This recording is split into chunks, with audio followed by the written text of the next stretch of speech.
So, happy day after Halloween, rocking the Wild Thing jacket. Let's talk about the trade deadline, the action during it, or the lack thereof with the Browns. So, DPJ traded for a 6th-round pick to the Detroit Lions. Nothing else, no Jacoby Brissett, no Josh Dobbs. Was it the right move? Did we need a veteran quarterback? Let's discuss. Ideally, I think Jacoby Brissett would have been the right move for the right price. However, this is the guy who lost us the game against Atlanta, throwing a bad interception, did the same kind of against the Chargers, and there was that miraculous almost chance at coming back to win again with a kick from the ever-shaky Cade York after a horrible coaching decision from Brandon Staley, so can't really put that on there. That was more of a Jacoby Brissett loss. Jacoby put us in a lot of positions the same way PJ Walker does, getting locked in on Amari Cooper or his number one guy, trusting that he'll make a play in a moment where he just needs to make the best throw possible. I loved Jacoby. I was at that Tampa Bay game. That was amazing. He played so great. I love him as a person, what he did for the community while he was in Cleveland. But I just think that looking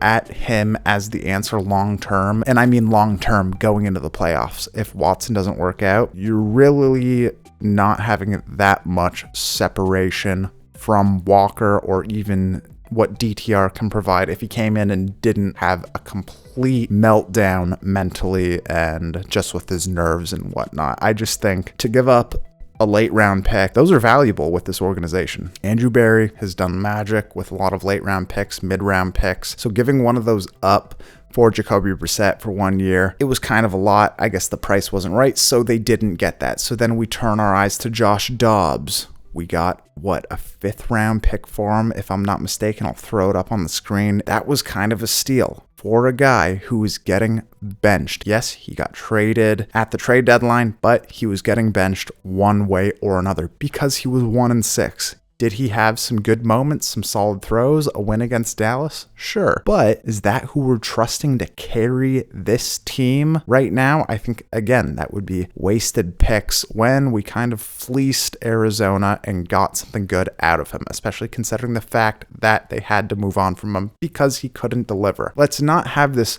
revisionist history the same way we do looking back at Baker Mayfield with all the Deshaun Watson stuff saying, oh, 6 would have played. He was so tough. He was this and that. I love Baker for a lot of reasons. I'll never forget the 2020 season. Loved him. Loved what he brought. But at the end of the day, the truth of the matter, he had you pulling out your hair a lot of the time when you watch him. The same way we've seen him return to kind of his old form in the last 3 games with Tampa Bay. And that Thursday nighter last week, it was everything we saw in Cleveland. Panicking in the pocket, scrambling to find a passing lane because he can't see over the line, and ultimately getting sacked because he's not athletic enough and fast enough to find those passing lanes the same way short quarterbacks like Russell Wilson or Kyler Murray can do. So we can't look back and say, oh, those were the times. Those were great rosters with a healthy Nick Chubb, with a younger Kareem Hunt, more healthy offensive line. We can't look back and say, oh, what should have been? We should have kept Baker. We should have kept Dobbs. I think, again, anyone watching the preseason would have said DTR was the guy. He still could be the future guy, but he needs some time to marinate. Regardless, the answer is not any of these quarterbacks other than Deshaun Watson. You cannot seriously sit there and say that PJ Walker, if you went on a winning streak, we would start him in the playoffs over Deshaun Watson. You cannot say that if Jacoby Brissett came back and started getting on a roll, we would start him over Deshaun Watson in the playoffs. You absolutely would not. Why? Because Watson is the only true playmaker with long-term success. Yes, it's been a while since he's been there, but he's the only one with the history of showing that he has the ability to take a team to the playoffs, to fight valiantly like Watson was toe-to-toe with Mahomes in the playoffs. If Houston had a better defense that game, they move on in that round, but they blew a massive lead. That is besides the fact. We're here to talk about DPJ, though. This move, what does it mean? I think getting 3.5 years out of a guy and getting the exact pick, essentially, that you gave up for when you drafted him, that's a pretty good return on investment because DPJ was not getting re-signed next year. He's really a receiver 2 on a team with kind of receiver 3 tendencies. His greatest gift and value that he brings to a team is his tough possession catches. He's a guy where you might not go to him all game, and then you hit him late in the game, he makes a tough catch in traffic, and that is worth a lot. You have to have a guy like that on your team, and that's really why I love DPJ. He was not a great punt returner. He had the one great punt return last year, but overall, he was limited with his speed and what he could do being a dynamic receiver. So again, really loved him, but we have to be realistic. He was not getting re-signed, so giving him up for a 6th-round pick, especially with the level of production he had this year, it just makes sense. And I think that it was all opening the door for Cedric Tillman. And Cedric Tillman, it's weird how it's been so quiet with him, and I'm sure a lot of it comes down to you have to learn the offense, get comfortable. He's a rookie player. He's a 3rd-round pick, 74th overall, if I'm not mistaken. A guy like that doesn't usually come out and blow up right away. Cooper Kupp took some time to develop. Some of these guys take a season, some of these guys take a few weeks to really start to develop and get comfortable, and I think with the Browns scheme, it must be more difficult than a lot of us give it credit for, because a lot of these young guys like David Bell, they don't really get the playing time that you would think they would with the position that they were picked at. So, that being said, I think they were looking at the trend. I think that the Browns front office, Stefanski and Barry, were looking at Cedric Tillman saying, okay, by the trade deadline, if DPJ is not quite producing at the level that we think he should, we'll move him, get a pick, and Cedric Tillman will have the time to be fully formed, or at least formed enough to be a starter by that point. Maybe they'll split reps between Bell and him, but let's not forget, and this is something that has been completely just not in the news cycle whatsoever. Randy Moss came out and said that this is one of the best young receivers he's seen in years and years and years in the NFL.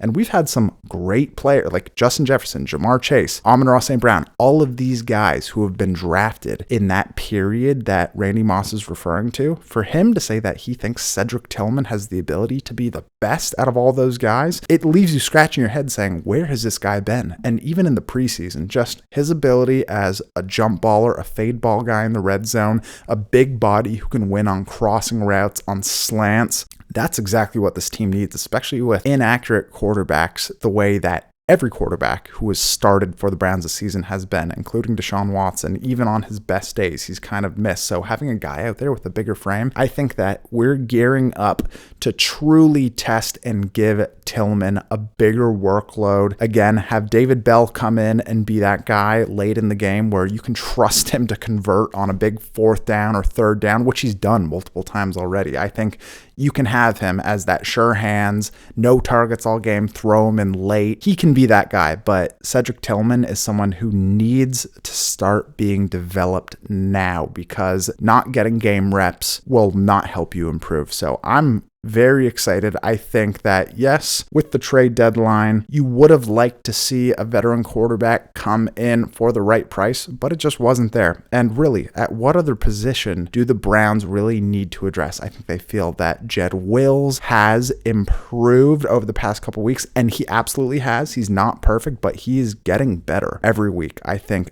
again, what we talked about in a video a couple weeks ago, he had his come to Jesus moment in the bye week. They sat him down and said, you are leaving hundreds of millions of dollars on the table by the level of effort that you've given, because you have the size and the talent, you just aren't showing the effort, but he has. So we have to bank on that and say, okay, we're good there. James Hudson's a formidable backup. DeJuan Jones has been holding his own. Hopefully the shoulder injury isn't too serious. Then at running back, you still have Nick Chubb on the roster. He's injured. Yes, he's not back this year, but Kareem Hunt, 1-year deal, been solid. Pierre Strong, better than most people have expected. Jerome Ford, real lightning bug, can really flip a game in certain scenarios on these long, powerful runs. So they're set at running back. So why make a big trade for a Derrick Henry? Then at receiver, you still have your number one guy in Amari Cooper. They believe Tillman can step up, and Njoku's a solid tight end. It just seems like all the bases are really covered other than that backup quarterback spot, but they're going to keep trying to develop DTR,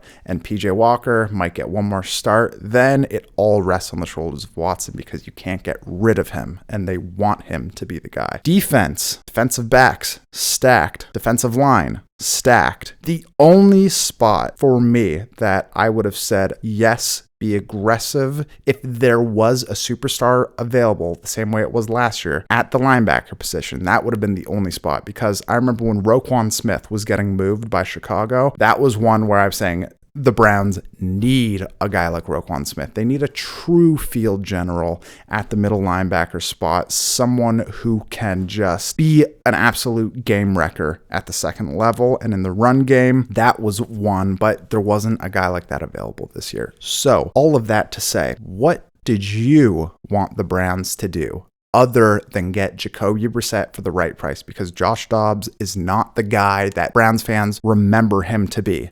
What in his past as a Browns quarterback would lead you to believe that he would have come out and been as effective as you think he would, to be a guy who can win games when Deshaun Watson isn't there? What history with the Browns or the Cardinals?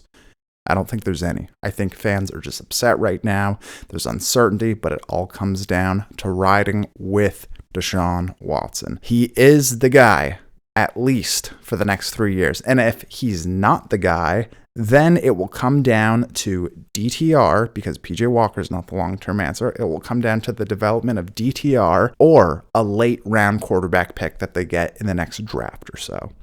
So that's what it comes down to. They really couldn't do much. And I just think the trade for DPJ to Detroit was great, and I think it shows some class on the end of the Browns to get a guy who went to Michigan, back to Michigan, to play for a good team, for a contender, for a team similar to the Browns. So I think that's very good on Andrew Berry for, not sending this guy to like Las Vegas or something, or Chicago, some dumpster fire. I think that was all around good, and very happy for DPJ, happy that he's not in the AFC so he can't burn us again sometime. But I think that'll be good for him, and wish him all the best. But just in general, with the trade deadline picture, I don't think there was much that the Browns could really do. So it just comes down to getting Watson healthy and hoping that the Browns can stay in the playoff picture with defense in the run game until he's fully healthy, and then just see what happens in the playoffs. So let me know in the comments what you think the Browns should have done at the trade deadline. If you think Dobbs would have been the right answer, but don't just say he would have. Tell me why. Tell me what thing in the past would have led you to believe that he would be a better option for this team going forward. Also, if you're new to the channel, thank you for coming by and watching. We go by the moniker, the saying of being an optimistic Cleveland fan club. You can get these stickers at optimisticfanclub.com. I'll link it below. Nice big bumper sticker. And if you want to support the channel, you can do that. I think there's about 12 or 15 of these left, so you're going to have to get them fast before they're gone. And please like, comment, share, subscribe. If there's other topics, other things that you want to see covered about the Browns, let me know in the comments. And let's go, baby. Check out the Browns recap coming out tomorrow about the Seahawks game. And we'll talk to you after Arizona.